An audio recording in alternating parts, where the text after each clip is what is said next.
কিন্তু অবাক করা বিষয় হচ্ছে আমরা আজও জানি না আমাদের আল্লামার মৃত্যু কি স্বাভাবিক হয়েছে নাকি এটা পরিকল্পিত মেডিকেল কিলিং ছিল।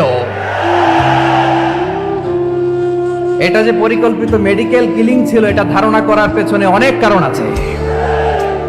তিনি আধিপত্যবাদের বিরুদ্ধে সোচ্চার ছিলেন, ফ্যাসিবাদের বিরুদ্ধে সোচ্চার ছিলেন, রাজনৈতিক প্রতিহিংসার শিকার ছিলেন। এজন্য এটা মেডিকেল কিলিং হতে পারে এ ধারণা আমরা করতেই পারি। আওয়াজ করে বলেন ঠিক কিনা? যে সময়টা আমরা কাটাচ্ছি এত সুন্দর সময় বাংলাদেশ আর পাবে না।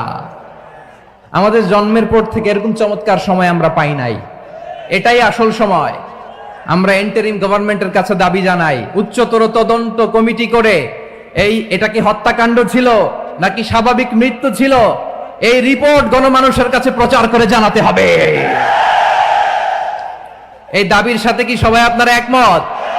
কারা কারা একমত হাত তুলে দেখান।